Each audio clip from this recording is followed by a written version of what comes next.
Good afternoon.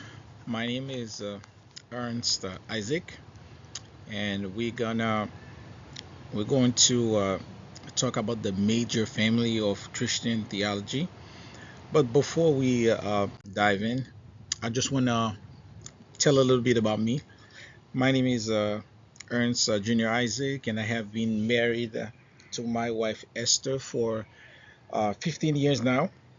Together, we have been blessed with four children, age 14, girl, 11, another girl, 7, the only boy, and 4, a little girl, last one.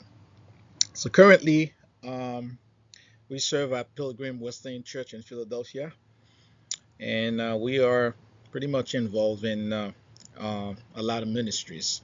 Um, Myself, active in preaching, worship, leadership, and interpretation because we are um, fairly like a bilingual church, but I can say trilingual because we do French sometime, but mostly English and Creole.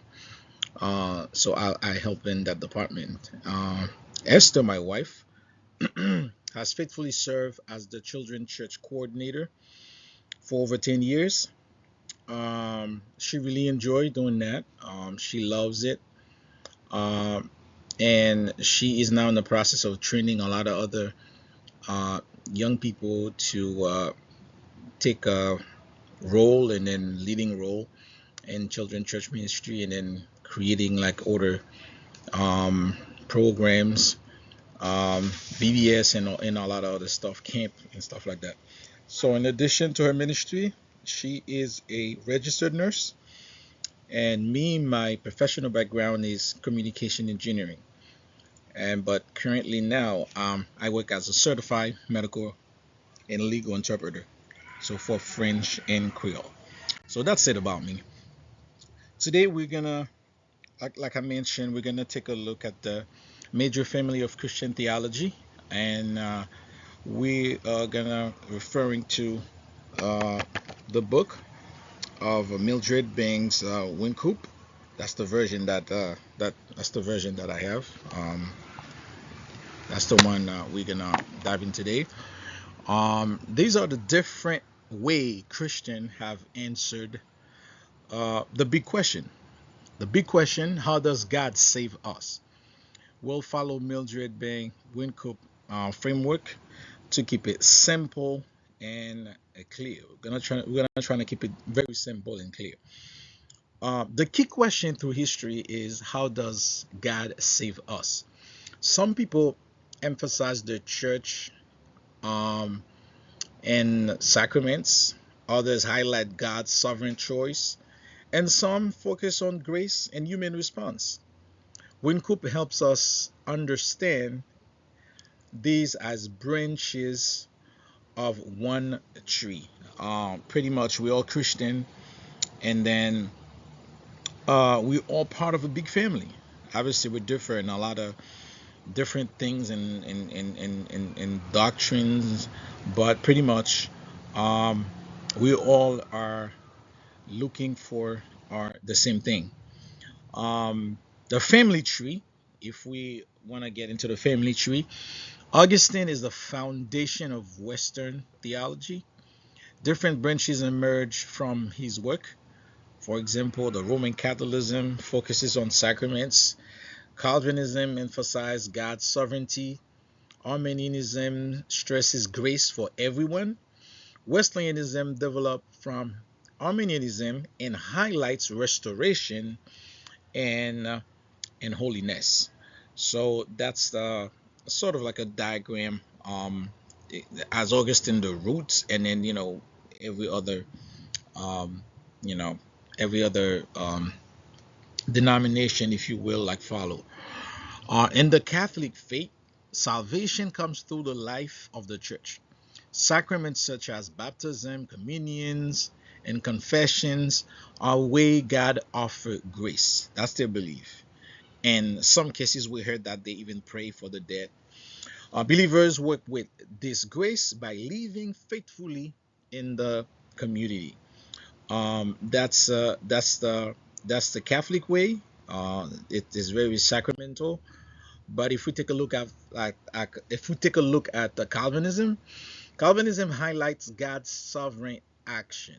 Humans are trapped in sin. Like, we are bad, we are terrible, we are deep in sin. So only God can save. Salvation is God's choice in action. This is often explained through the concept of predestination and irresistible grace. So that's the Calvinism way. But if you go and take a look at the Arminian way, Arminianism emerged as a reaction to Calvinism. It teaches that God's prevenient grace is offered to everyone, giving each person the ability to respond. This grace does not compel anyone. Instead, people have the freedom to accept or reject God's grace. Now, if we take a look at the Wesleyan way, Wesleyan theology, which is one could focus on the book, is based on Arminianism. It states that salvation is more than just forgiveness, it's about restoration. God forgives us and changes us. Wynkoop emphasizes that salvation is relational.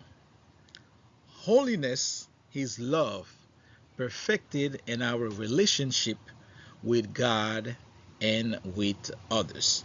So that's the Western way. So build on Arminianism. Salvation is restoration of God's image in us, includes justification and sanctification. Holiness is love perfected in our relationship with God, rather than something we have to do, or God somehow pick everybody and there's nothing that we have to do.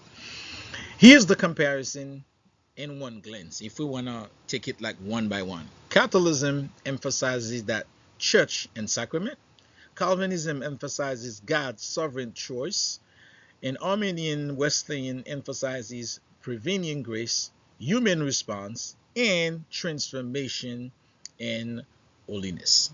I mean, we have to live, seek sanctification, live a life that is pleasing to God, do what God asks of us to do, and so that we can go into a deep relationship with God.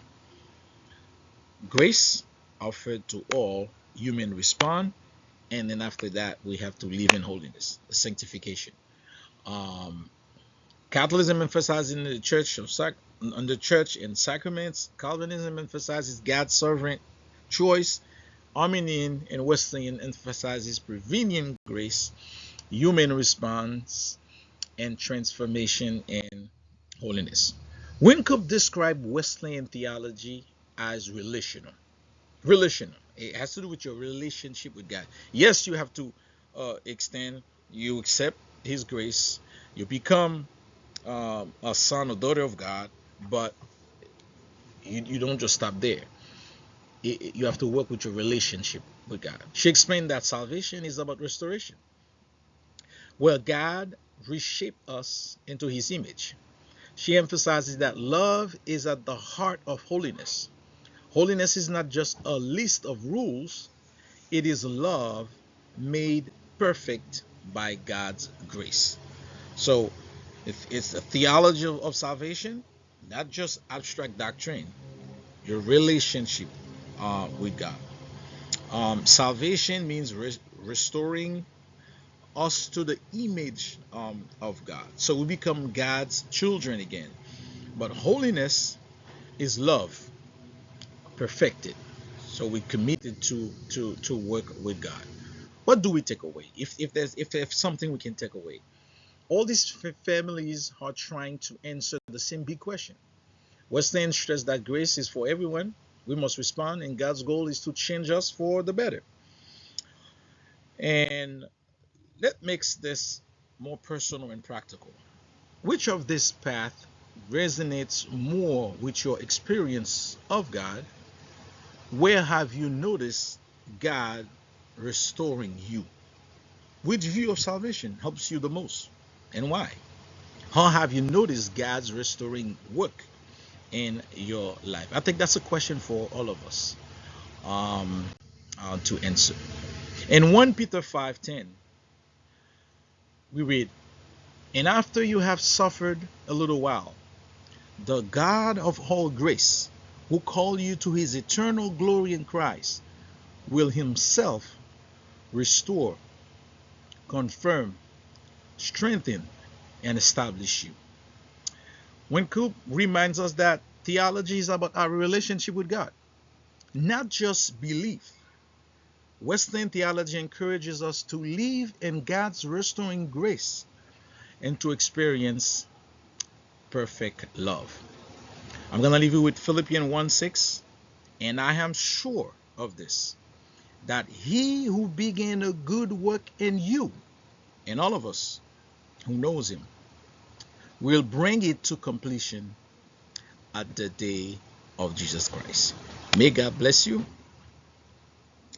Let's live in grace and let him restore us, strengthen us, and establish us in God's love and restoration. God bless. Thank you.